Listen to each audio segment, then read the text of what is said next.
Well, Amy, you and I are in the club. We're type 1s, and we're parents with your children are a little younger than mine. But what advice do you have, or what message do you have for other people in that category?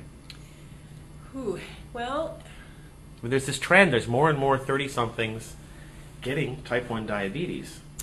We don't know why or what's causing that, but that's another interview. Well, yeah, I'm not going to kid you. I mean, it does complicate life because, I have 3 little people who are dependent on me. And, at meal times, they're all yelling for this, that, or the other thing. And sometimes if I'm low, for example, everyone just, so it's actually, I think, taught them. My older 2 children talk a lot now about, is there calcium, is this? How many carbs are in this? Is there sugar?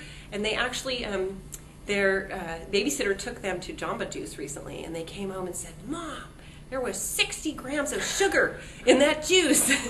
And they're little. And I thought, so they're very aware because, I try not to be paranoid about it, but I definitely talk about it. And then my oldest, who's 9, has really tuned into the fact that I'm evaluating my food before I eat it. Mm-hmm. So she'll say, Mom, do you need some insulin for that? And I'll explain yes or no and why. So I think they're really learning a lot about healthy eating habits. And do they ever say, Mom, you're kind of grouchy. Do you need any sugar? Not yet, but I'm sure we're getting to that point. Oh, no, but here's my favorite one. My 7-year-old, whenever we're having fun and laughing and playing, she'll say, Mom, are you in the middle? You seem like you're in the middle. And I realized she's saying that because I told her, when Mommy's low, she's not feeling good, I'm really in a bad mood and grumpy and I might be shaky and you need to let me have a little space. And when Mommy's high, and then she might just be really grumpy and in a bad mood. So whenever things are going well, she'll say, you seem like you're in the middle today. Uh-huh. And it makes me laugh. But, so they are aware of it. And I really think that my oldest daughter is going to be the one who's going to be the most sensitive to lows, because my husband doesn't always notice it. Do you ever need help with your lows? I did in the beginning. I had a lot. I've been much more careful.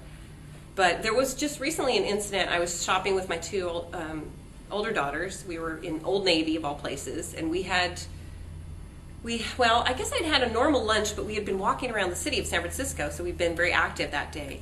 And we were in the store, and I felt we were going up an escalator, I felt like I was dizzy, like I was going to faint, and then I realized that I was shaking, and I started to fumble to get out my meter, and I just felt like I need to sit down. So we're sitting on the floor in the store with, we had all this clothing that we were going to try on, and my daughters were really helpful. They helped me get my meter out of my purse because, you get a little fuzzy brained, and I couldn't quite figure out where it was. Yeah, I've been there. Yeah, and so they were really great. They were like, Mom, it's okay, sit down, and they, so I see that coming as they get older. They're definitely going to be involved. How low were you? I was 43 or something.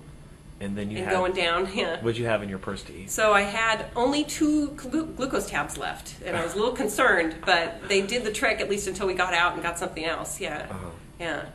So usually I try to carry a granola bar or something as well, but my kids had eaten up all my snacks, that's another dangerous one. Is that they eat the stuff from the glove box? Right. Everything that I had stored in the car is gone. Yeah. So yeah, definitely. So yeah, it's a challenge too, because my kids will say, "Oh, why are you going to the gym again?" And I'll tell them, because because Mommy wants to live long life, and I want to be around when you're older. So exercising is part of what I need to do to take care of myself. Yeah. And it'll make you feel better right now. Yeah, that too. Yeah. So Mommy's in a much better mood. But yeah, but it's hard because, again, if I'm in the car and they're yelling, and kids are self-centered by nature, right? So they expect and want you to do all these things for them, and sometimes it is hard to try to do both. I've had kids in the bathtub when I suddenly felt like I was going to fall over and not want to walk out and leave them alone, but you got to take care of yourself. So yeah, I've had friends and family say, God, you're kind of short right now. Is there something, because I get snippy. They tell me I get snippy. Yeah. When my blood sugar is falling. But the interesting thing is that, you as the person... Not me. There's nothing wrong with me. You don't notice it. You just think, well, I'm just annoyed with you. Yeah. Just get it together. Yeah. And I actually have had a few instances, and I wrote about this on my blog. I had a run-in with this travel agent once on the telephone. I was really annoyed. And I thought, you know what? I better just stop here for a minute. Maybe it is me. And I checked, and I was at 142. So okay, I'm a little high, but not. So I thought, no, actually, he was a jerk. And the proof's right here. I'm fine. It must have been him because I was really irritated, and it did dawn on me that maybe I was just in a very intolerant place right then. Yeah. So you do have to try to be a little bit aware of it. Do you have any pet peeves dealing with the companies, the diabetes, the doctors, the products, the attitude? Well, I do. One pet peeve is I actually have a lot of people writing to me now and requesting, sending press releases and wanting, this, that, and the other. And I'll have people write and say, can you endorse my product on your site? Or, here, can you post this? Yeah, publicize my product. Yes, I'm sure you have the same issue. Yeah. And it's like, no, this is not just some bulletin board where you get free PR. I find that a little irritating. That's the thing about blogging is that it's, it's very subjective. It's sort of whatever crosses, captures my imagination or anything that I think is really important to the diabetes community. Mm-hmm. But, you can't ram it down my throat. I'm not going to cover something unless I think it's newsworthy or it has some relevance in my life. Mm-hmm. So that's one thing that I find kind of annoying. But, on the other hand, I do like to be kept abreast of what's new. So I'm so glad to hear from companies. It's just the way to handle it, Yeah. But, another issue is also just trying to reach out to more and more people, and we're talking about trying to put together some kind of an overall community site where we can find each other better and find a better way to keep up on all of these blogs. Yeah. And sharing tips, I think, is so valuable from other people that are walking their walk and talking the talk. That's been huge. I posted something about my food scale and said, I haven't figured it out how to do X, Y, and Z, and people respond and they tell me how to do it. It was like, wow, I've learned so much from the people who read my blog. They send in tips, and I've had a lot of people talking about how great it is to use the insulin pump, and okay, so maybe I really do need to look into that. But when I wrote about having carpal tunnel, which is much greater in people with diabetes, and I got so much good advice. Not all of it was like medically. But it was great. What worked. I want to hear it, though, because I'm smart enough to sort out the quacky kind of stuff.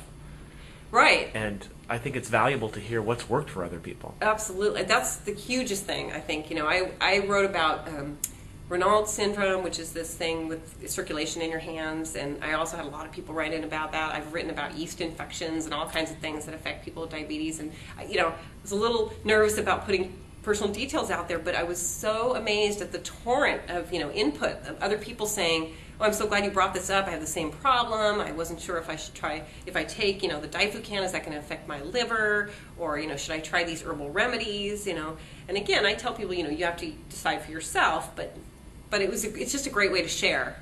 Women's health is probably women's women with diabetes and their special health needs and sexual health. And there's probably more that can be done in that department. Right, and you really don't know where to go to look for that stuff. Yeah. And again, going back to when I was first diagnosed, and I sat in the doctor's office for an hour, 2 hours, and they tell you all the details about how this disease works, and then you go see the educator, and they start telling you what you need to do with your injections, and I walked out of there and I thought, I need to find a real person with this disease and just figure out how does this work logistically.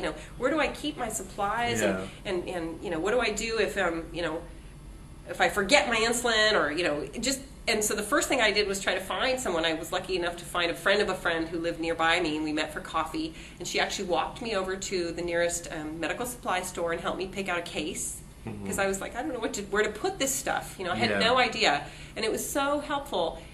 And then, from then on, I don't know that many people in real life who have diabetes, but I now feel like I have this whole community of people to interact with who, are sort of friends. They're my online friends who, can tell me their, the Animus pump versus Mini-Med. What do you like? What do you don't like? What do you guys do about, just all sorts of issues that come up.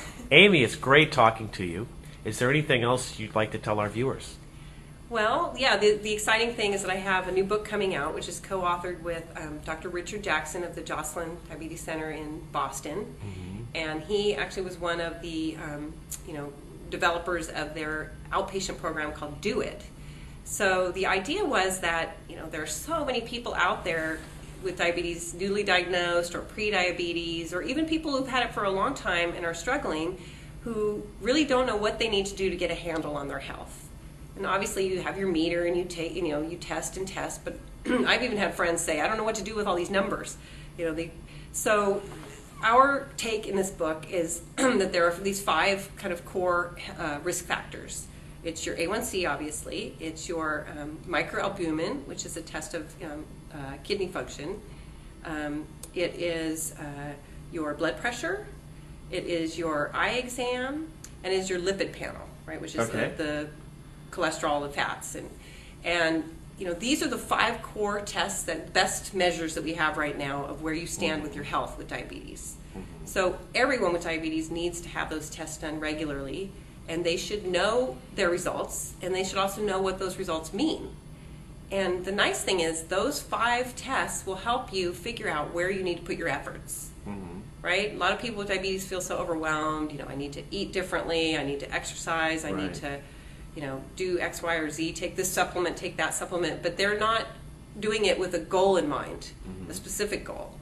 And so we're saying you can take a step-by-step approach to really getting a handle on your own health. And if you really have these 5 tests done, you've read and understand what the numbers mean, you'll probably discover that there's only 1 or 2 areas in which you're kind of in a risk.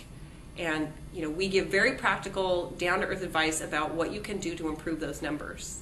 And our opinion is that's kind of worth its weight in gold, because there's so many diabetes books out there that talk about the disease from the view from 50,000 feet and what the disease is. But when it gets down to the nitty-gritty of what do I actually need to do, our book tells you that. And we also have chapters in there about all kinds of practical advice about traveling with diabetes, about foot and mouth care, about using the internet, basically all sorts of aspects of life with diabetes. Great. Well, how do people get the book? It's actually available on Amazon already. So if you just type in, the book is called Know Your Numbers, Outlive Your Diabetes. You just type that in, or you can actually type in Amy Tenderich on Amazon and it'll come up. And it's actually going to be published in January, so it'll be in bookstores in January 2007.